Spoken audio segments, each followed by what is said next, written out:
Call the meeting to order. We begin with the Pledge of Allegiance. I pledge allegiance to the flag of the United States of America and to the republic for which it stands, one nation, under God, indivisible, with liberty and justice for all. Could I have a roll call, please? Commissioner Harper Pedersen.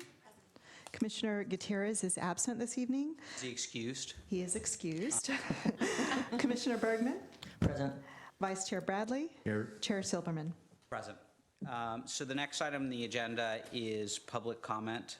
This public comment period is intended to cover comment that is not related to an agenda item. The commission may briefly respond to statements made or questions posed as allowed by the Brown Act. However, the commission's general policy is to refer items to staff for attention or have a matter placed on a future commission agenda for a more comprehensive action or report. Is there anyone here who would like to speak on an item that is not on the agenda?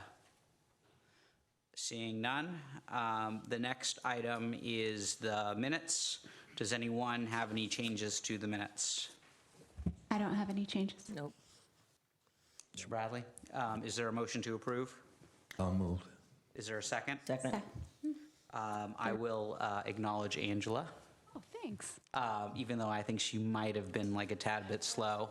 missed it. Nothing on Shannon, but I wanted to, make sure that Angela was recognized.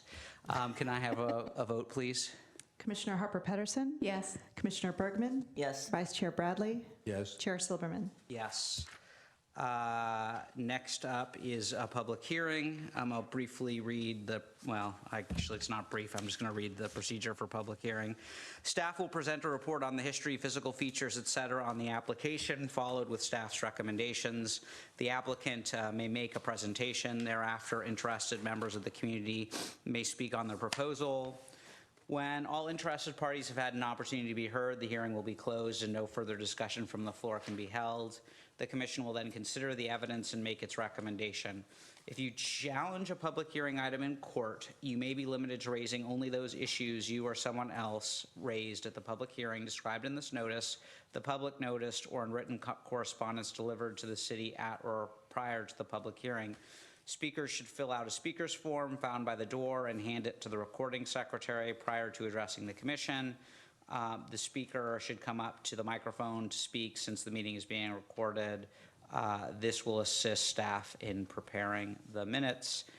We have one public hearing item today. It relates to 930 Britton Avenue, APN 046-162-050.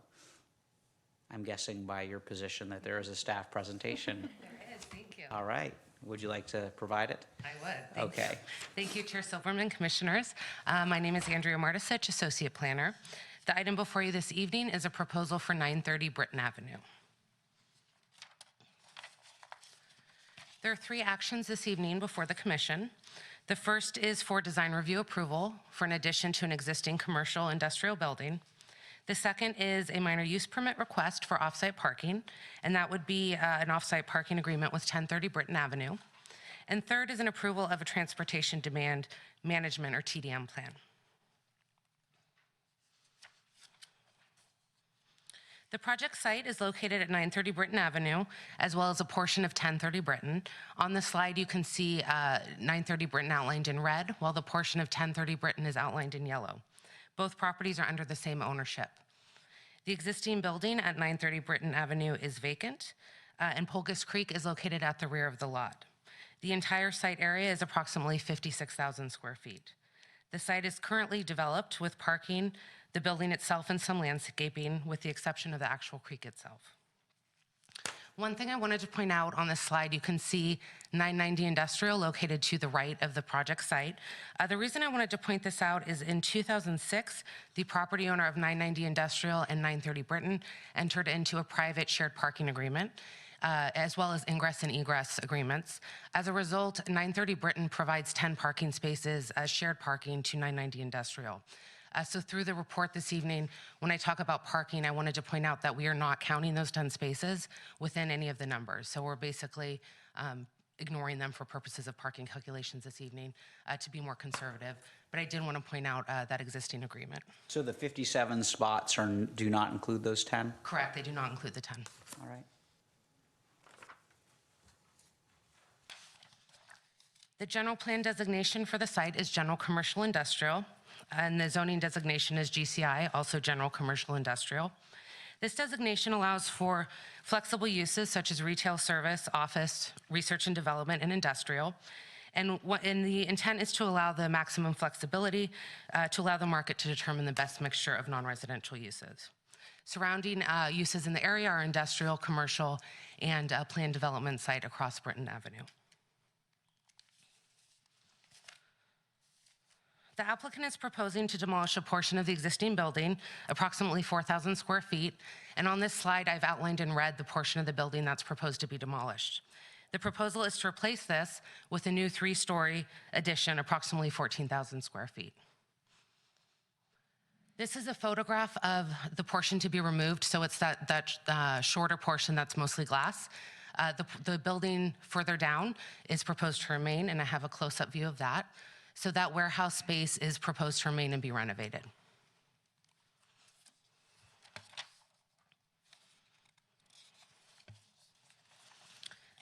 The proposed use for the site is laboratory and R&D, which will be used by a biotech incubator company that provides office and laboratory space to research and development businesses. This would include several individual companies housed within the building, although the building itself and the leases will be managed by QB3. And the applicant will speak a little bit more to the business model. As I mentioned before, parking for the proposed use would be on-site as well as at 1030 Britton. On this screen, you'll see the area outlined in yellow is the 1030 Britton portion of the site.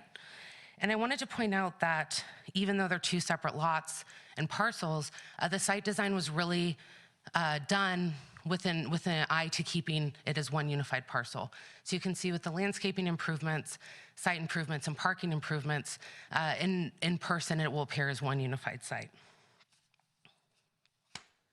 There are 10 trees proposed for removal. However, none of them require a permit due to the size and species. And as I mentioned before, there is a creek to the rear. Within the existing 25-foot setback, which you're aware of, from the top of bank, there's existing parking, landscaping, and lighting. The applicant will not be doing any new development within that setback. So everything that is there is proposed to remain. All new development will, of course, meet the 25-foot setback, thereby complying with the creek setback standards. In terms of landscaping, this is actually taken from sheet L101 of your plan, so it's the landscaping plans provided. The proposed landscaping will total about 8,000 square feet. For the site, this is an increase of about 6,000 square feet from existing conditions. The applicant is proposing a total of 26 new trees, and again, showing how the landscaping is spread throughout the site to create a more cohesive project.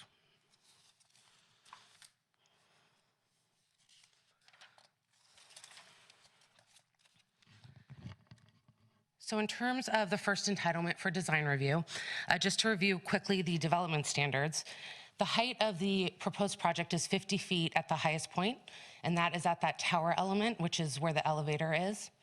That is the maximum height allowed for the district. The proposal meets all setbacks and has a proposed FAR of 0.55. 2.0 is the maximum allowed within the district. The total square footage, if approved, would be 26,561 square feet. The proposal meets all entrancing requirements and provides an additional pedestrian walkway along Britton Avenue.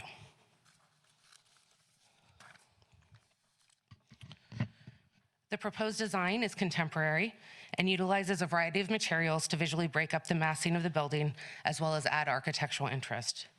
A variety of colors and materials are proposed to help break up the massing. And then I'm going to show a few renderings. However, the architect will also be speaking to the design, so I'm not going to talk as much about the design as I will the findings for design review approval. So within your packet on pages 14 to 15 are the findings for design review approval. And I'm just going to briefly go over those. So the scope of design review involves a review of the overall design, architectural design and landscaping.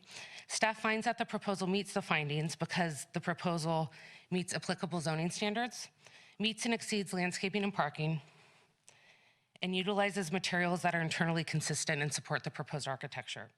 In addition, staff finds that the proposed landscaping unifies the site and provides attractive features both for the site and for the neighboring areas.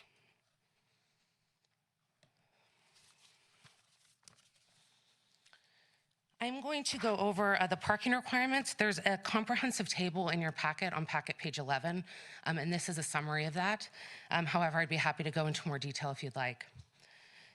So as part of the proposal, the municipal code allows a 20% reduction to be taken for any projects within a quarter mile of transit, of regularly scheduled transit. In this case, the project is within a quarter mile of a bus stop at El Camino in Britain, and the bus route is the El Camino bus, which it stops every 15 minutes. So it is a regular stop and regular transit within the quarter mile distance. Utilizing that reduction, the proposed parking, or the required parking, I should say, is 46 spaces for the project. The applicant is providing 57 spaces, which, as you asked before, Chair Silberman, does exclude those 10 parking spaces shared with 990 Industrial, and includes 36 spaces from 1030 Britain, which requires the minor use permit. The site is also providing 6 short-term and 6 long-term bicycle spaces.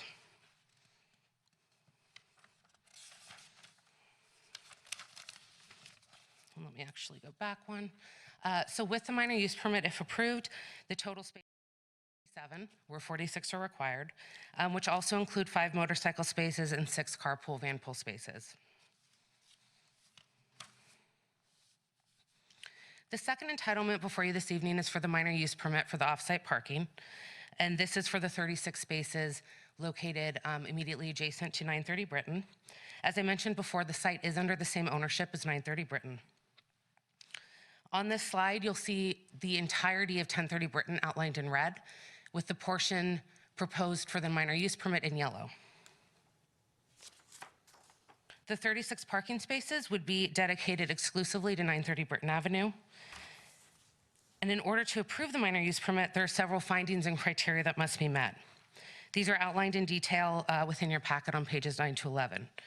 And as explained in the packet, these findings have been integrated as part of the conditions of approval.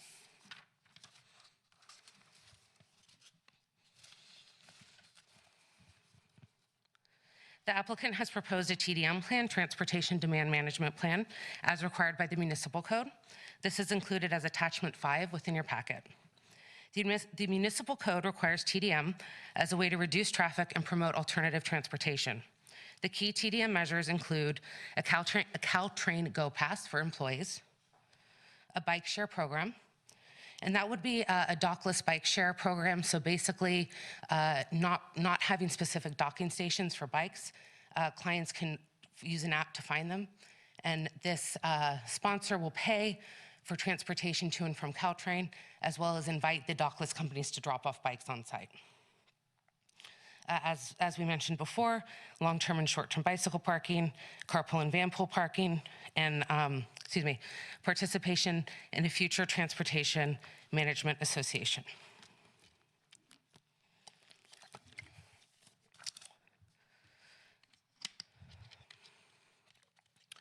I wanted to point out some of the conditions related to TDM, which are on page 20 of your packet. Based on the nature of the proposal as an incubator, meaning occupancy could vary because they're individual businesses, staff added a condition of approval. It starts at condition number 8 for your consideration. That would require TDM implementation to begin when the building reaches 80% occupancy. Once the monitoring of the plan begins, the city can require changes to the TDM plan if the trip reduction target is not met. Additionally, the developer can utilize different measures over time to address market conditions and respond to employee and tenant needs. The future changes and report of their effectiveness would be included in the annual monitoring reports. So going back to their specific TDM plan, Section 4 outlines the monitoring requirements. Those would include AM and PM commute hour driveway counts, annual employee surveys, and an annual report to the city. If trip reduction targets are not met, the city can require the developer or future tenants to utilize different measures over time to meet those requirements. These future changes would have to be included within the monitoring reports. And going back to the TMA, I wanted to clarify one thing. So there's not currently an employee shuttle within that area of the city. So this requirement would require the project sponsor to financially contribute to a TMA if one is established in that district based on a fair measure like square footage or something like that. So once there's enough employees within that area as part of different businesses, all the different businesses would contribute to a shuttle to get employees to the Caltrain station. Where's that requirement found? That is, I mean, I see the reference to, in the TDM plan on page 12, it does say, at the time the shuttle service becomes operational, the landlord or property manager of this project site would be required to participate in the TMA and through membership fees help fund the cost of the shuttle. But where is the requirement with respect to the proportionality and that sort of thing? I mean, I see the condition under condition 10, but yeah, I see. Is it in condition 10? It is, but the proportionality isn't specified in there, but I guess it's probably not specified anyway at this point, right? It's not, because we don't yet know all the businesses that would be participating. And like I mentioned, we want to make sure it's equitable. So, in terms of employment setters in the area, kind of guessing this one's going to be on the smaller end of some of the larger employers that come into the area. So we wouldn't want to set a specific number for them until we know everyone who would be participating. But it would be based on something like square footage or usage. And it would be something that once it's established would be done in conjunction with all the employers that are participating, as well as community development department. So this 80% threshold, which is reflected by conditions 8 or 9, that's to the benefit of the developer, right? I mean, I just don't remember us. I guess I think I understand the thought process, which is that the purpose of the TDM is to decrease by 20% the amount of trips, and so the idea would be that you don't need the TDM when occupancy is below 80%, but that kind of presupposes an assumption of 100% occupancy. It does, and you're correct. And it's new, so why, I mean, I'm assuming the developer asked for that, but why did we They actually didn't. That was something that staff came up with based on the unique nature of the business. I think for a lot of the TDM plans that have come through before, they've been single tenants and assumed 100% occupancy or pretty close to upon initial occupancy. With this one, because it's individual businesses and it's really one company that's managing all of that, we had less of an idea of when full occupancy or close to full occupancy might actually occur. And maybe that's something. I just know, it seems like an awful lot of work for staff and potential for confusion. I imagine that occupancy is defined somewhere, but they're going to have various different tenants who might have a different number of employees, based on the nature of their operations. And I guess if there was just a 180% trigger, but then it seems like 9 could potentially kick in at random times, and who's going to be monitoring that? And I don't know, it seems like a nice gesture for the city, but if the developer didn't ask for it. And that's something that was put in there for your consideration. So it's not, the TDM stands alone. So that was something, like I said, we put in based on the nature of the business, but the TDM plan would function with or without that. And maybe our senior planner might have more to add, or. Yeah, through the chair, I think just to kind of flesh it out a little bit in terms of what our thinking was at a staff level. I think Andrea's made some important points in terms of we haven't processed an incubator use before, and so we wanted to be sensitive to when they would come to full occupancy and how to phase in a TDM plan appropriately, especially for a small site that kind of barely triggers our TDM requirement, which is fairly hard to meet, I think, for small businesses compared to some of the larger businesses you've reviewed before. Our thought here is that they would basically comply with these conditions the same way they would as if they were monitoring their TDM plan. So annually, they would have to supply their monitoring materials to us. And so we tried to word this in such a way that they would provide us those materials and say, this year we're below 80% occupancy. So with your approval, we're not going to do the full monitoring. Or if they're above 80% occupancy, then they would do the full monitoring as indicated in their TDM plan. So that was where staff was coming from and how we thought we would implement it and why we thought it would not be considerably more work than what staff would normally undertake to monitor a TDM plan. Is the intention, so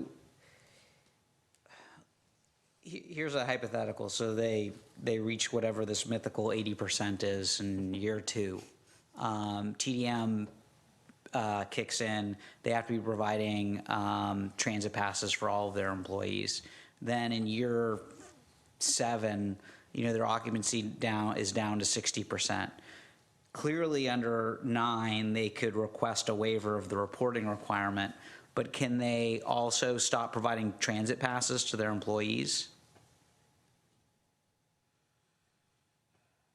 I think that's an excellent question. I think it The says- way that we intended it, and certainly open to your feedback and thoughts, is that the years that they were under 80% occupancy, there's that sort of implied reduction in trips below their ITE numbers because they're not at full occupancy, so they would not have to do TDM. But I think that that's a fair question and an excellent one, and one that we kind of were looking forward maybe into the future to see how the neighborhood, might change and how their incubator use might. I mean, I think Might work. I'm sorry, go ahead. I think somewhere I read in there that it says that that the passes are supposed to be for the life of the project. I read somewhere in here. I forget where. It's in the TDM and it's in the report, but that would only be if the TDM plan was actually required. Right, if there's a softening of the TDM, if they don't make the 80%. I mean, I think I'm probably concerned about a theoretical problem, but like the idea that you would offer people a transit pass and then be like, oh, we were at 78% this year, sorry. That sounds horrible. I mean, I think that's a fair point. So what I would recommend to the commission is maybe if we could kind of move through the remainder of the staff presentation and then hear a little bit from the applicant. We've got a couple of different options on how to handle this. So we may want to amend a condition of approval if the Planning Commission, in order to make those findings for implementation of TDM and monitoring, would like to see that TDM plan carried forward once 80% occupancy is achieved, then it would go into effect. And if they were seeking a revision to their TDM plan, they would come back first to staff, and the community development director would determine whether that was a significant change to the TDM plan. And if it was significant, we would bring it back to the Planning Commission for review. So maybe we can fine tune the wording around some of those issues. So let staff kind of take a pass at that and look at that wording and see if we can clean that up for you as we're talking about some of the other issues tonight or other aspects of the project tonight. all right.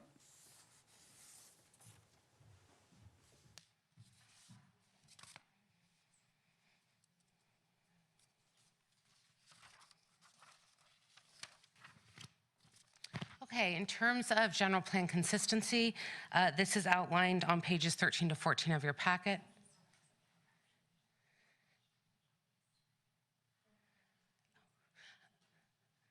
So the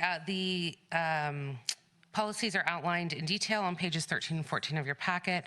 To summarize them here, we do believe that the project is consistent with the general plan. It meets various policies related to land use, economic development, transportation, landscaping, and design goals, and encourages public and alternative modes of transportation.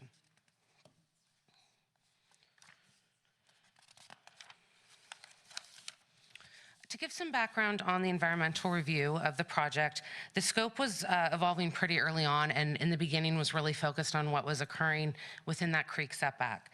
We had some really good discussions with the applicant and utilized the general plan policies as guidance to come up with a recommendation that within that 25-foot creek setback, the applicant leave everything as is existing, and they were agreeable to that. So once we determined that, planning staff contracted with an outside environmental consulting firm for review. They conducted analysis including all topic areas under CEQA, the California Environmental Quality Act, including transportation. The conclusions of that analysis are included in the notice of exemption, which is attachment 4 in your packet. And that notice of exemption concluded that the project was exempt under 2 classes, Class 1 existing facilities and Class 2 infill development projects. And we do have both our environmental consultant from PlaceWorks and WTrans here to answer any questions you might have about those technical studies.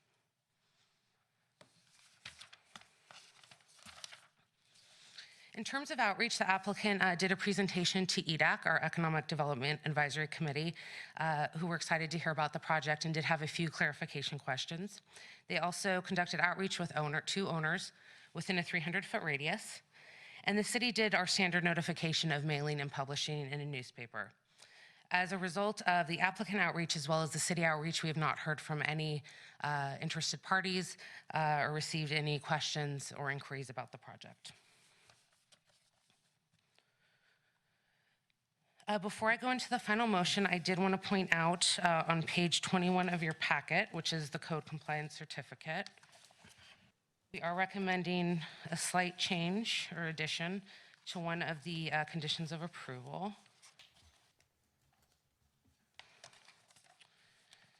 So on condition 21, where it talks about recordation of CC&Rs or other legal documents, so in this case, it would be the minor use permit for the shared parking agreement. At the very end of it, we would like to add prior to certificate of occupancy, just to trigger a time for when that should happen. And that tracks with the minor use permit approval on page 26, condition number 6, which also requires the written offsite agreement to be recorded prior to certificate of occupancy. This is the motion, should you wish to approve this item. The applicant would also like to make a brief presentation when I'm done. I'm available for any questions, and we also have Steve Nowak from PlaceWorks and Mark Spencer from WTrans here to answer any technical questions about our environmental review. Thank you. Thank you. Does anyone have any questions of staff at this time? You know, I just have one additional question about EDAC. You mentioned, and the report mentions that they were excited, and I want to say the report had one clarification that they asked about. Do you have any information on whether EDAC had any concerns about the project, or what they said, or if they made any suggestions about conditions or changes? They didn't. So I was at the meeting. They asked clarification questions about how the parking would work. There was also a member of the public there who's the head of the Chamber of Commerce, so he asked general questions. And the presentation demonstrated the architecture, but also really spoke to the business model itself. Okay. So it was a little bit more focused on that, although they did see the design and site plan and things like that, but it was really just clarification about the parking, no specific recommendations. Okay, thank you. So I'm going to be a little difficult, and I apologize. I know it's not out of my character. So when you look at the parking reduction under 18.20.050, it says that if any portion of the lot is located within 1/4 mile of a transit stop with regular scheduled service during the weekday, how's that 1/4 mile supposed to be measured? So this one is measured, I actually have a map. So this one is measured off all boundaries of the site. So we do have code sections regarding other measurements where it actually talks about like the walking distance. This one specifically, and let me get to it.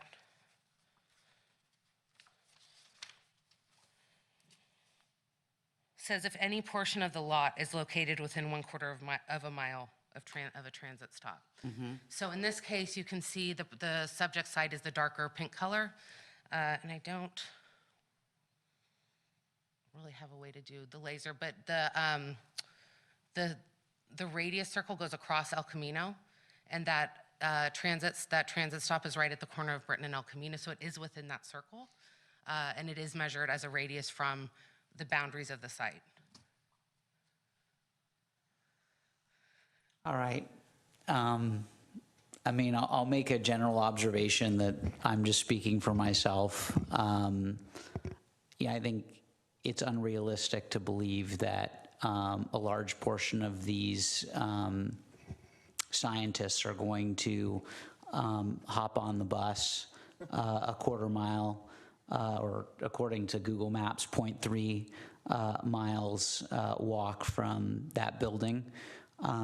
You know, the ordinance code says what, the municipal code says what it says, but, you know, just again, speaking for myself, considering how this planning commission feels about reducing parking requirements, I would ask that staff, you know, at some point agendize whether or not we should modify this requirement to either require that it be a quarter mile from Caltrain, or modify the way that we calculate the distance from the stop in some way.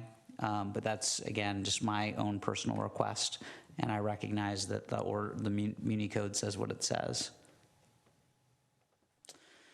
Thank you. Thank you. So I understand that the applicant has a brief presentation.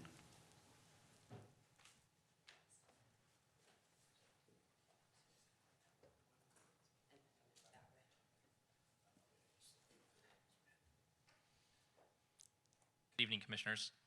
My name is Ryan Gabar, and I'm the project applicant. You know, I'm here in front of you tonight to talk a little bit about 930 Britton. First, obviously, we're here to talk about the design aspect of the building.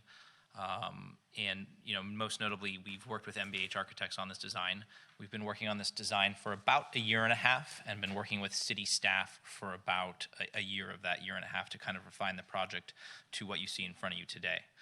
MBH has done all of our architecture for probably the past 20 years, and I can tell you that their attention to detail is something that I really marvel at, and I'm really proud, and I'm proud of the building that they've put in front of you tonight. As an example, when I was sitting with Andrea and meeting with her about 4 months ago, Andreas Kreke, who couldn't be here tonight, who runs their design studio, spent about 5 minutes talking about why the apple white color that was on this building had the right depth of white to really stand out. And, you know, I mean, it was about a 5-minute conversation about the color white and why this color white was the best color white. And I think that kind of speaks to the level of detail that the architects have gone into on this project to make it what it is. So I will introduce Kevin in a second and let him talk about the architecture of the project. Of course, the other part of this project is the use that's going on inside the building. We are proposing to put in here a life science incubator. We own and operate a life science incubator in San Francisco that has been open for about 4 years. And there's some really cool stuff that goes on in there. These are scientists that get the option to lease kind of one bench or one cube or one office at a time. And what it does is it gives access to these scientists that otherwise wouldn't have access to do the work that they do. So when you break it down into such a small piece, it really ends up making the science much more affordable and not a major part of having to go raise capital to go out and lease a 5,000 square foot space just to try out an idea. Here, you can come in here with 1 or 2 people on a credit card and try out your idea and see if there's some legs to it. So that's kind of just the tip of the iceberg in terms of what goes on here. There is a whole lot of opportunity for vertical integration of, you know, purchasing. For example, when you buy pipettes, you have to buy 1,000 pipette heads. And in this case, we can buy the 1,000 and transfer that unit cost on to the company that only needs 10 or 5 or whatever it is. And we've got other great things that we can leverage too. We get autoclaves that can clean the glassware to a certain specification. An autoclave costs $100,000, and if you're a 2-person company, you're not going to buy an autoclave for your facility if you can go find one. But here we've got an autoclave, and we've got somebody that manages and runs that autoclave. So you're just paying a unit cost to go ahead and get your glassware cleaned. So you really see this up and down the board in this incubator, that it allows science and discoveries to be made that otherwise don't happen. And I think that's pretty cool, and it's something I'm pretty proud to be a part of. So I can certainly answer any questions, but I'll let Kevin come up and talk a little about the architecture, and then we can go from there. Before you go, I'm sorry, Kevin. So how many, at full capacity, how many folks do you think are going to be working in the lab space? In the lab space itself, Yeah. or in the entirety of the building? Okay, if it's easier, in the entirety of the building. I'd say there's probably going to be between 50 and 70 people in the building. Based on your Based San on experience. Francisco Yeah, experience? based on my Okay. San Francisco experience. And that's with 100% occupancy, or? Probably 100% occupancy. It varies, and so I can't say that with 100% certainty at all times. And it also varies in terms of what the daily use of the building is. If you've got a 3-person team, one of them might be off-site in a meeting in San Francisco, one of them is going to be somewhere else, raising capital in New York or wherever they're going to be. But we find that we never have 100% of the companies there 100% of the time. What's the most number of people you could foresee being at the space at any given time? The most? I have a really tough time being able to give you an honest answer about that, other than the numbers that I just shared with you. I mean, I just don't have the data. Okay. Thank you. Good evening, Commissioners. Thank you for considering this project. So as Ryan was mentioning, my name's Kevin. We're with MBH Architects. We have the pleasure of working on this building. And as has been mentioned, the existing site has 3 warehouse buildings and a small office building, with the small office building scheduled for removal. And the existing office buildings are getting a little long in the tooth. The outside is starting to weather. And so as part of this, this addition, we're proposing to rehabilitate the entire site and the buildings. We really wanted the facade of the building to reflect the excitement that the interior has. There's a lot of energy to this program that QB3 runs, and we wanted that dynamism to come through in the architecture. And so we are proposing a building that has some shifts to it. It's articulated and it breaks down the mass with the windows moving across the facade in different patterns and pops of color throughout the facade, as well as physical articulation of the building. There will be all new windows that are deeply recessed and give some depth to that facade. We also wanted to bring the building to the human scale. And so the warehouses will get a new skin in front of them, but will be front-facing towards the street, and will have a good deal of glass looking into the laboratory. Looking at the San Francisco use that this same company has, it's really exciting to be able to see into these lab spaces and get a sense of the work that's going on there. And they're doing really interesting and exciting things, and being able to have that sort of connection to the community through transparency is important to us. All of the new materials will be high-quality materials, smooth, troweled cement plaster, composite aluminum panels. There will be porcelain tile that has a wood effect. We considered wood initially, but due to maintenance concerns, we think that the tile will actually hold up much better, give us a longer lasting, beautiful facade. And decorative metal elements that serve as the parapet as well as the mechanical screens for the building. We're also going to revitalize the landscape in front of the building. There's just shy of 30 feet between the gutter and the building face, and that will include some new sidewalk and new planting. I should have been flipping through slides instead of just talking.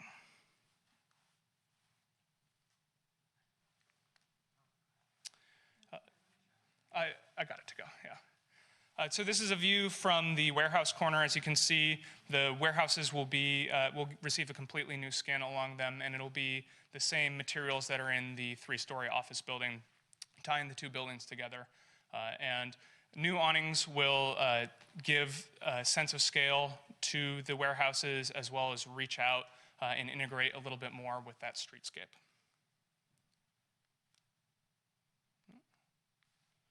I'm hitting the wrong direction, I think.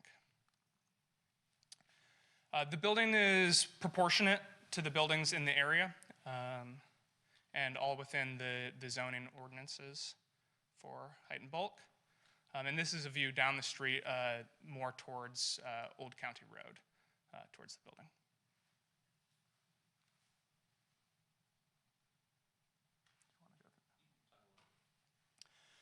So the main entry will be at the new office building. It is on the furthest right in this plan that you're looking at. And the new 3-story structure will be devoted to office space and common use space. The most exciting space in the building is the all-hands space in the middle warehouse that will have a private patio space as well. This use, QB3 does a lot of lecture series and has events that are really interesting events. They tread a lot on innovation, and it's exciting to see these sorts of talks happen. The labs will be spread throughout the existing warehouses. You can see them wrapping along the south and along the west side of the lot. And parking then, as Andrea was mentioning, is along the back side of the site, as well as on the adjoined parcel to the west.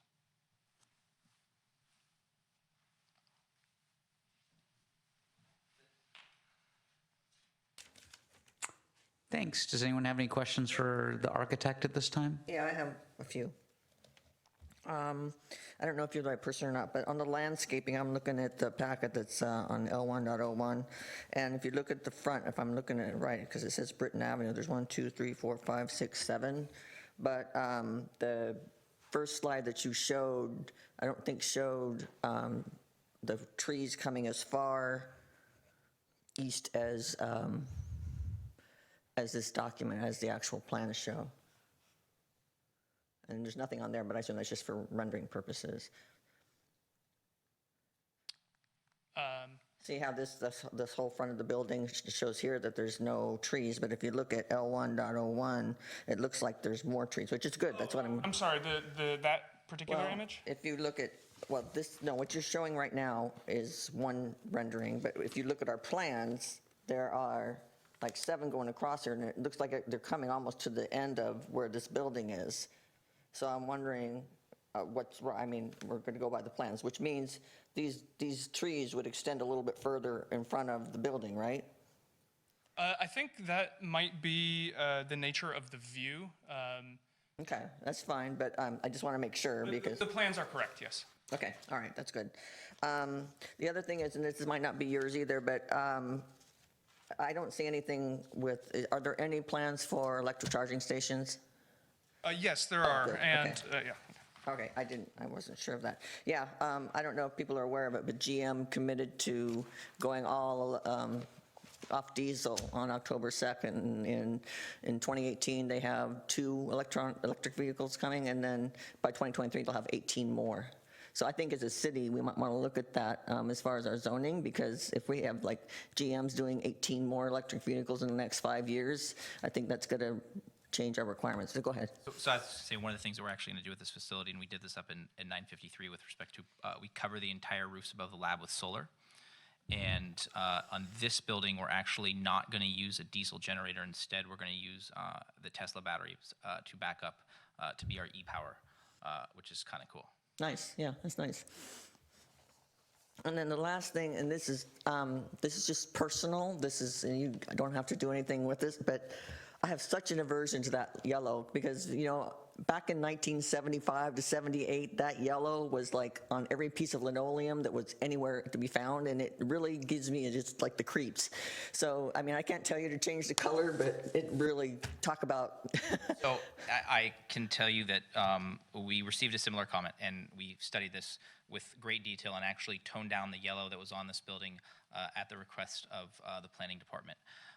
And the conversation initially was as to whether or not that yellow was correct. And the study that took place was we took a look at kind of the material palette that was selected and went through quite literally every single color and looked at what is going to look the best, what is the best, most complementary color to the wood, to the the nature of the metal. And at the end of the day, I gave the architect the direction to change the yellow. If the planning department wants you to change the yellow. I don't make it red. Yeah, I can't tell you that. No, right? but I'm just sharing. But I'm opinion. sharing with you that at the end of the day, the yellow carried the day with everybody because it did look the best. But it was dramatically toned down as well. Yeah. So. And I do want to make a comment. I think this is a very beautiful building. I love how it's articulated, and I think it's one of the better that I've seen. So it's just my personal thing from growing up in the backwoods with the linoleum. Okay, that's all I have. For the record, I like the yellow in the rendering, though admittedly, on the color board, it's a little brighter. Yellow is also my favorite color, though, so I'm not necessarily the best person to talk. It doesn't mean I want all the buildings yellow, but I actually like it on the rendering. Does that make sense? It's a little toned down on the rendering.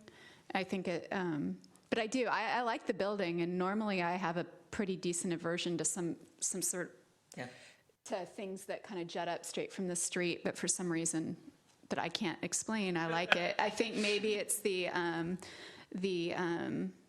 use of materials and how that seems to be breaking it up for me. I do have one question, though. I'm curious. With the warehouses all being one story, I'm just curious why you guys didn't, I guess, maybe go two-story on some of the warehouses. And So generally speaking, for lab space, you need a little bit more interstitial space to be able to run all of the HVAC and other sort of utilities that need to get to the benches.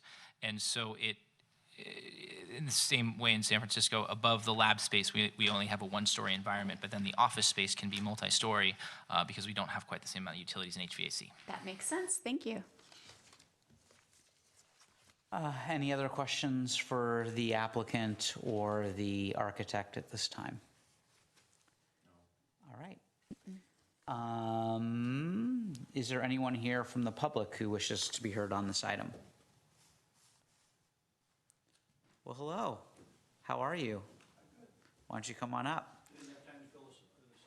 That's quite all right. I know who you are. Hi, my name is Don Eaton. I would like to comment on this from a couple different perspectives. One, it's next door to where my office is. And so therefore, I am not going to be a NIMBY at all. I think it's a very nice project. I think it's an improvement over what's there. It goes toward where our town is headed in terms of the economics of how the town is going to function. The biotech situation is only going to grow, and I think San Carlos needs to be a part of that.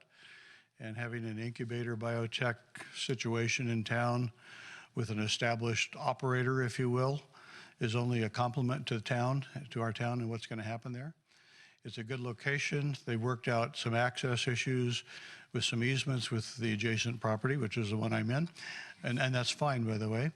They're doing all their setbacks from the creek, as they should, and all that is fine again. The yellow color, just for fun, you remember the building that used to be on the corner of Britton and not Britton, Industrial, Britton and Industrial. And it used to be this pretty ugly old tilt-up gray thing that had some yellow accents on it before a certain party got hold of it and changed the whole look of it for the better and made it a lot more desirable. And that's not the reason I moved into it, but that's another story. But I do remember that the yellow faded a little bit, and I'm sure you've thought about that and what you can do to protect some of that, the brilliance of it, which helps to create it. 'Cause a faded yellow makes the building look tired. But other than that, you can always repaint it, so it's not a big deal. But I think it's a compliment to the things that should be happening in the industrial area. And it portends more for the future. So I would recommend that you approve it. Thank you. Any other comments from the public? All right. Then are there any other questions for staff or the applicant or the architect or anybody else before I entertain a motion to close the public hearing? I have questions about TDM in general, but we addressed it. I guess I'll say this. I'm always a bit wary of TDM requirement reductions, especially when it's an office space.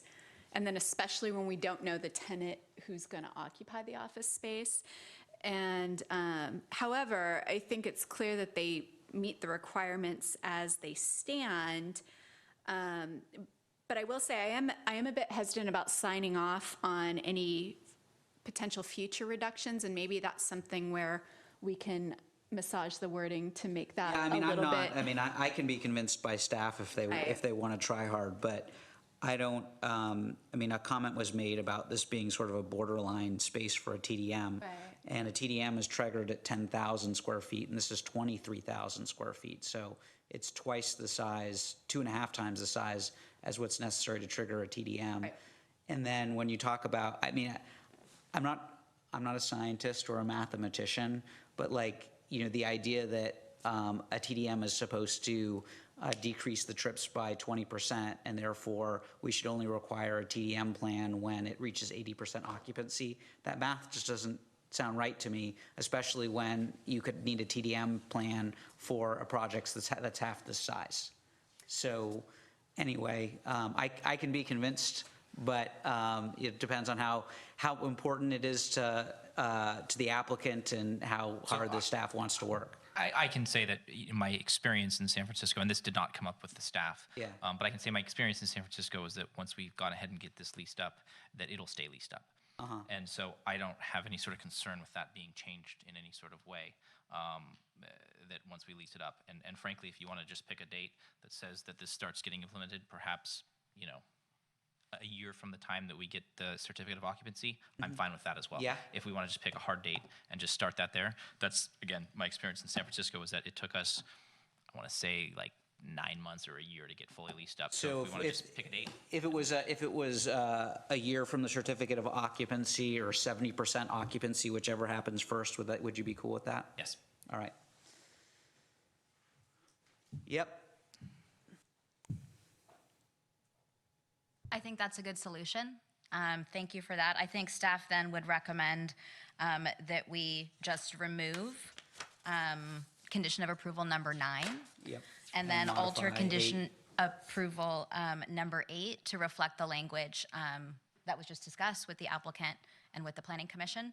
I think that certainly achieves the intent of what staff was trying to implement with TDM and make sure that TDM is implemented in a reasonable fashion for all of our projects where it's required. So that certainly reflects our intent. Thanks. And also, I'm a lawyer, so I have trust issues. When I look at the TDM and it references the transit passes, it doesn't specifically say that they'll be made available to all employees. Was that the intention? Yeah, we're going to make this a requirement of all the companies to go ahead and put onto their employees. Okay. I don't know where to put that. Should we close public hearing? Sure. Anyone want to make a motion to close the public hearing? I motion we close public hearing. Is there a second? Second. All right. There's a motion and a second. Can I have a roll call, please? Commissioner Harper Pedersen? Yes. Commissioner Bergman? Yes. Vice Chair Bradley? Yes. Chair Silverman? Yes. Okay, so all I want to do is make those changes to, make the change to 8, delete 9, make the addition to 21 that staff has requested, and make the requirement of transit passes to all employees more explicit. And with that, I'm prepared to vote on a motion, but I don't want to inhibit any discussion. So anyone who wants to discuss? Oh, I'm sorry. Probably my only final comment, since TDM's on the brain, is, and I know this has been tangentially brought up before, but I'd really like to see if our previous, speaking of trust issues around TDM, I'd really like to see if any of our previous TDM approvals are actually working. And I don't know if maybe there is an update by now on some of the TDM reports that have actually come into staff that could happen at a future presentation for the Planning Commission, so that we can see if these things we approve are actually making any difference at all. Yes, Commissioner Harper Pedersen, staff is aware of the Commission's interest in looking at how TDM plans, where they were required, how those are working. So we're putting together a list of those, kind of checking the timing on that, and when they're ready, we'll bring those forward. Great, thank you. Sorry, Shannon, did I interrupt you? No, I was just going to say, this is a good project. There's not a lot to, I mean, it's just very nice. It'll be a good addition to our city. I agree. Anything you want to talk about, Mr. Bradley? Just that I have a 40-year-old Corvette that's bright yellow like that. And it has... Best color for a Corvette. It has faded. By far. But actually, I like the subdued, as shown on the rendering. I think it's bright enough, and it is a very handsome building. Congratulations on that. I'm colorblind. It looks green to me, but it's fine. Yeah, just a parting comment. I know that what we do here is not precedential. I do, I would be more animated about the reduction in parking here if we weren't only talking about one space, and if I didn't know about the 10 shared spaces, and if it wasn't for the fact that I have a feeling they could get more parking if they needed from the adjacent property, because I otherwise would be pretty concerned about a reduction of parking based on the location relative to a bus stop. But that said, I'm not concerned about this particular project based on what I know. So with that, is the motion on the screen? It is. So whoever's going to make the motion, they do need, well, I mean, I guess I could do it. Does anyone want to try and muddle through a motion? Not really. All right. Sorry, David. I was this close to saying yes, but Yeah, nah. all right. So I move that the Planning Commission approve the design review and transportation demand management plan associated with the proposed addition and site improvements at 930 Britton Avenue, and the minor use permit for an off-site parking agreement between 930 Britton Avenue and 1030 Britton Avenue, based on the findings and for the reasons incorporated in the staff report and as conditioned in the code compliance certificate and minor use permit, with the additions that condition 21 be modified such that it be triggered by, and staff help me, by the certificate of occupancy. Similarly, that 8 be modified such that the TDM will be triggered either a year from the issuance of the certificate of occupancy or upon reaching 70% occupancy, whichever happens first, and that condition 9 be eliminated in its entirety, and the remaining conditions be renumbered consecutively. Friendly amendment. I believe we wanted to clarify the employee. Oh, thank you so much. And that in addition, that condition 8 be modified to reflect the fact that the provision of transit passes in the TDM be made explicit, that they are to be provided by the tenants to all employees. Thank you. With that, is there a second? Second. Oh, I will recognize Mr. Bradley, and can I have a roll call vote, please? Commissioner Harper Pedersen? Yes. Commissioner Bergman? Yes. Vice Chair Bradley? Yes. Chair Silverman? Yes, congratulations.